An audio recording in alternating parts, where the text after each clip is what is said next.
Hello friends, my self अभिषेक। आज हम भारतीय इतिहास के प्रीवियस ईयर क्वेश्चन सोल्व करने जा रहे हैं, जो कि यूपीएससी, बिहार पीसीएस और सारे ऑल स्टेट पीसीएस के प्रीवियस ईयर क्वेश्चंस है। इनको करने से हमें सबसे बड़ा बेनिफिट ये मिलेगा कि हम खुद को आंक सकते हैं, जांच सकते हैं कि हम आज किस पोजीशन पे है। अगर आप इतने टाइम से प्रीवियस ईयर क्वेश्चन मतलब इतने टाइम से प्रैक्टिस कर रहे हो, इतने टाइम से स्टडी कर रहे हो, और आज अगर प्रीवियस ईयर क्वेश्चन के मैं क्वेश्चंस पूछूंगा, अगर आपको उनका आंसर आता है तो इसका मतलब है कि आपकी पोजीशन अच्छी है। और अगर आपको नहीं आ रहा है तो आप अपनी रैंकिंग खुद चेक कर सकते हैं, और उसके बाद आपको उसके लिए और अधिक मेहनत करनी पड़ेगी। प्लीज़ चैनल को सब्सक्राइब करें और कमेंट करें। प्रीवियस ईयर क्वेश्चन का हम now we are going to start this initiative. Question number 1 है, मानव द्वारा सर्वप्रथम प्रयुक्त अनाज था। पहला क्वेश्चन है कि जो हड़प्पाकालीन सभ्यता, हम भारतीय इतिहास की बात कर रहे हैं, तो मानव द्वारा सर्वप्रथम प्रयुक्त अनाज कौन सा था। तो इसमें 4 ऑप्शन है, गेहूँ, चावल, जौ, बाजरा। तो इसका सही आंसर है जौ। सेकंड क्वेश्चन है, ताम्रपाषाण काल में महाराष्ट्र के लोग मृतकों को घर के फर्श के नीचे किस तरह रखकर दफनाते थे। उत्तर से दक्षिण की ओर, पूर्व से पश्चिम की ओर, दक्षिण से उत्तर की ओर, पश्चिम से पूर्व की ओर। हम ये क्वेश्चन क्यों सोल्व कर रहे हैं, इससे आपको अपना टेस्टिंग हो जाएगी कि आप किस पोजीशन पे है। इसका आंसर है ए, उत्तर से दक्षिण की ओर। तीसरा क्वेश्चन है, राष्ट्रीय मानव संग्रहालय कहाँ पर है। राष्ट्रीय मानव संग्रहालय कहाँ पर है, उसका आंसर है भोपाल में। नेक्स्ट क्वेश्चन है, निम्न में से किसको चल्कोलिथिक युग भी कहा जाता है। किसको चल्कोलिथिक युग भी कहा जाता है, आप बता सकते हैं इसका आंसर।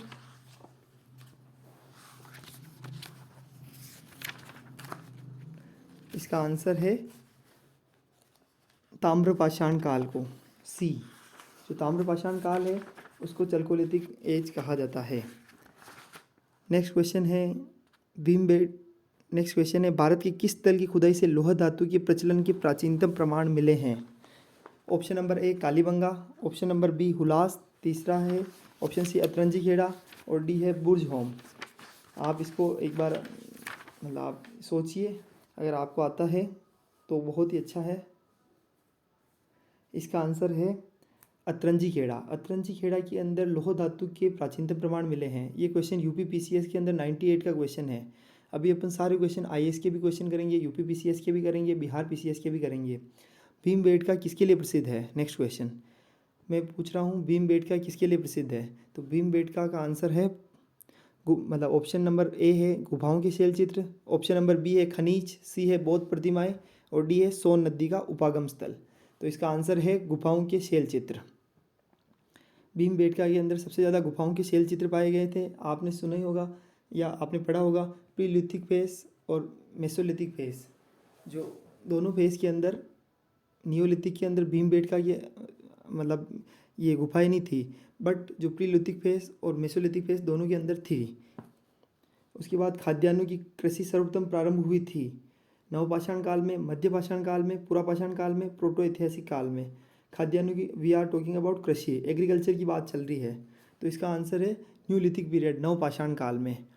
अब आपको इसको कैसे मैं एक्सप्लेन करूँगा कि उस टाइम पर ही पोट्री का निर्माण हुआ। अब आप सोचिए कि अगर खेती हुई होगी तो खेती का आविष्कार, अगर खेती हो रही है तो अनाज उग रहा है तो उसको कहीं ना कहीं भरना तो पड़ेगा। तो इसीलिए नवपाषाण काल में ही पोट्री का उदय हुआ है, उससे पहले पोट्री नहीं थी।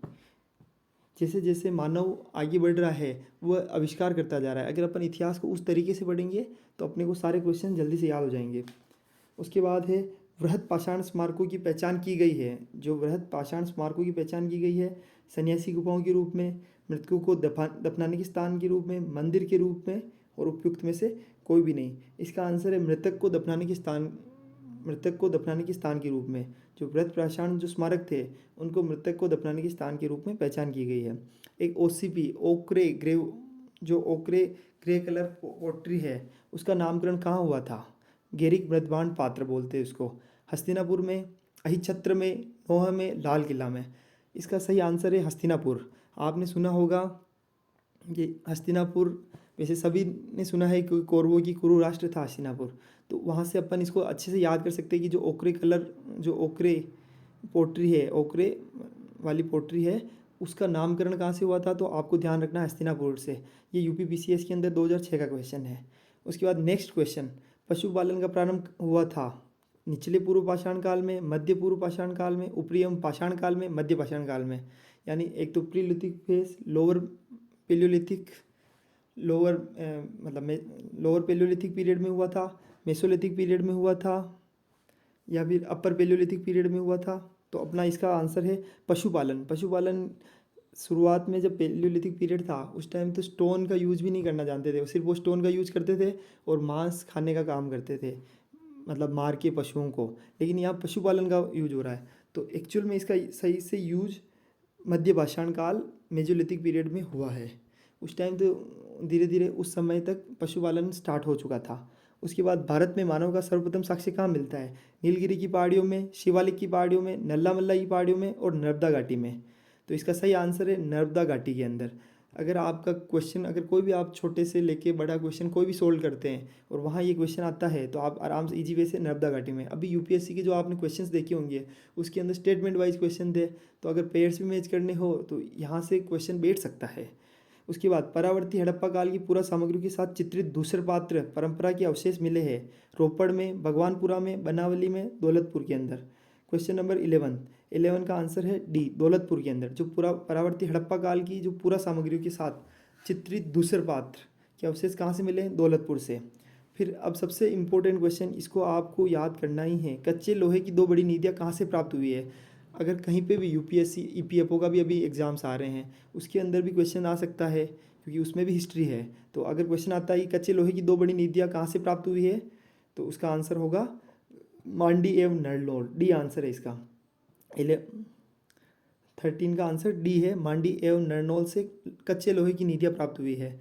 उसके बाद भारतीय उपमहाद्वीप में कृषि के प्राचीनतम साक्ष्य कहाँ से प्राप्त हुए हैं। भारतीय उपमहाद्वीप में कृषि के प्राचीनतम साक्ष्य तो मेहरगढ़ से, ये यूपी पीसीएस का क्वेश्चन है। उसके बाद क्वेश्चन नंबर 15, मध्य पाषाणिक प्रसंग में पशुपालन के प्रमाण जहाँ मिले हैं वह स्थान है लंगनाच, बिरबानपुर, आदमगढ़, चोपनी मांडो। इसका सही आंसर है आदमगढ़। आदमगढ़ के अंदर पशुपालन के प्रमाण मिले हैं, वह स्थान है आदमगढ़। अब आप सोचिए पशुपालन का प्रारंभ कब हुआ था, मध्य पाषाण काल में, और पशुपालन के प्रमाण कहाँ से मिले हैं, आदमगढ़ से।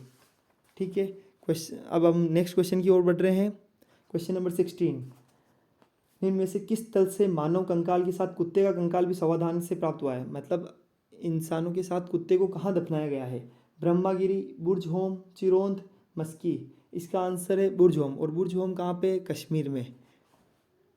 बुर्ज होम कश्मीर में है। आपको वहाँ पे स्टोन के पत्थर नहीं मिलेंगे, जबकि वहाँ पे जो कंकाल होते हैं उनसे जो बने औजार होते हैं वो मिलेंगे। उसका रीज़न क्या है, स्टोन के पत्थर नहीं मिलने का कारण है क्योंकि कश्मीर है, वहाँ पे स्टोन इतने मिलते नहीं हैं, तो इसलिए उसके अल्टरनेट है कि कंकाल से बने हुए जो औजार होते हैं उनका उस टाइम यूज किया गया।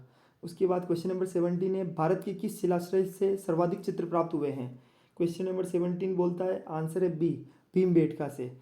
भारत के भीमबेटका के अंदर से सर्वाधिक चित्र प्राप्त हुए हैं। अभी अपने थोड़े टाइम पहले ही पढ़ा था कि भीमबेटका से, मतलब अपने को भीमबेटका से जो गुफाओं के शैल चित्र प्राप्त हुए थे, और सबसे ज़्यादा चित्र भी भीमबेटका से।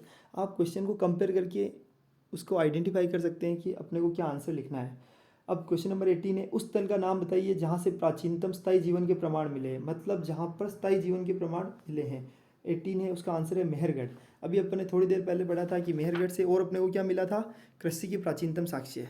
अब सोचिए कि अगर ये क्वेश्चन पूछ रहा है कि स्थायी जीवन कहाँ होगा, जहाँ पे लोग स्थायी तरीके से रहते हैं वहीं पे कृषि का जहाँ पे स्थायी तरीके से रहेंगे वहीं पर कृषि ही चालू हो जाएगी। तो उसका आंसर है मेहरगढ़। क्वेश्चन नंबर 19 है, इनमें से किस एक पूरा स्थल से पाषाण संस्कृति से लेकर हड़प्पा सभ्यता तक के संस्कृति अवशेष प्राप्त हुए हैं। क्वेश्चन नंबर 19 बी आंसर है मेहरगढ़। अब देखिए, पाषाण संस्कृति से लेकर हड़प्पा सभ्यता तक के संस्कृति अवशेष। अब अपने को मेहरगढ़ से 3 चीज़ें पता चल गई है। एक तो यहाँ से सबसे स्थायी जीवन के प्रमाण मिले हैं, यहाँ पे कृषि के जितने भी सबसे पहले जो कृषि के प्राचीनतम साक्ष्य भी मेहरगढ़ से मिले हैं।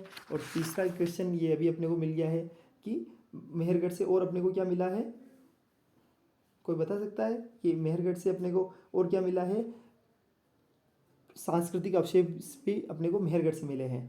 क्वेश्चन नंबर 20 बोल रहा है राग का टीला निम्न में किस नव पाषाणिक स्थल से संबंधित है? राग का टीला, कभी नाम सुना है राग का टीला? तो वो सगन कल्लू नाम से, जो नियोलिथिक फेज के अंदर एक सगन कल्लू स्थान है, वहाँ से अपने को राग का टीला मिलता है। आज अपन अपना टारगेट यहीं ख़त्म करते हैं 20 क्वेश्चंस का। आपको डेली ओनली 10 मिनट्स देने हैं, उसके अंदर अपन ज़्यादा से ज़्यादा क्वेश्चन करने की ट्राई करेंगे। इससे आपकी प्रैक्टिस हो जाएगी, आपको ये पता चल जाएगा कि आप कितने गहरे पानी में हो। एक बार आप इस इनिशिएटिव के साथ जुड़िए, थोड़े टाइम बाद आपको रियलाइज़ होगा कि ये इनिशिएटिव बहुत सक्सेसफुल होने वाला है। मैं भी खुद भी मुझे भी ये चीज़ बहुत अच्छी लगी है और बच्चों के भविष्य के लिए भी यह अच्छा है। Thank you. कृपया कमेंट करें और प्लीज़ शेयर और सब्सक्राइब करें।